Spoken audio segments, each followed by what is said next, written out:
آیا کسی که به عشق خداوند تمام ساعات شب را به عبادت پرداخته یا در قیام بوده یا در سجده و از مجازات روز حساب رسید بیمناک است و در عین حال سراپای وجودش امیدوار به رحمت الهی است، با کسی که از این لذتها بویی نبرده یکسان است؟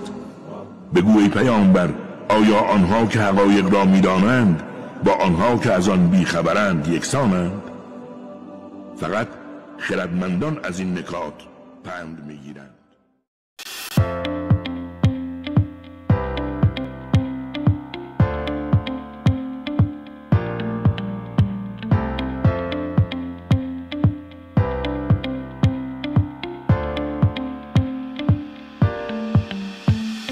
سلام علیکم برادرای عزیز، خیلی میبینین در خونه اپای گوهر شما.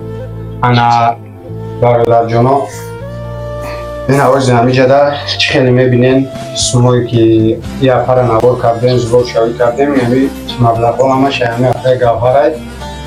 برادرو این آوازی کدامی که همیجه خیر کردیم انشالله که اپای گوهر دوتون میتا. انا بعد یک چیز بگم برادرو، ما هر یک چینم میخوام گفت بگم. انا این اپای گوهر بگیم که کفتشم زبورش پانی محکم کردگی نیستیم، فقط ما سموش رفتیم سینمت که چند هزاری بود، کفتشم محکم کردگی نیستیم برادرو. درش بتونیم که با بگیم خیری خطونه برو رسوندن بگیریم. خطون میدونیم که خیر تو قدر رمضان است، بعد رمضان فرق نداره، خیر همه وقت کردن میشه. مثلا انا کارتشم محکم نکردیم برادرو، کدومی چند خیر میتونیم درش با دامو علما میمونم امی رقمایشون که بگیم در اون نوار مونده بودیم با امی را میمونم این نوار دنی انا درش با خیرتونه دوام بکنیم. اپای گوهر امی آدمایی که خیرتون کردن یا درش با خیرتون نکنن امورا چی دو دنی خیرشون قبول کنه، پرا ساق سلامت بیارشون پرا بریم در ملک مسافری خدای تعالی ساق بوده سلامت بیارشون. الله اکبر.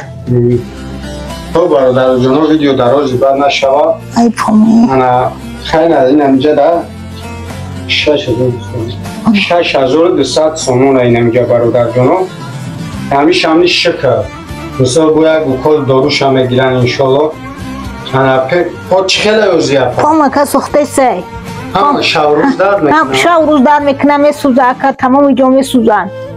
دیدیم برادر تو همین درد در همین انسان در همه پا میسوزن خودش نبوشه چیزی بگیم این ایش برام کده این ای برام کده ای ربی این معلومه برام کده یکی درد بسیاره برادر که نمی افای نمی شب روز میکشه کدومی تای برای الله خیر میکنه انشالله که ثوابش میرسه.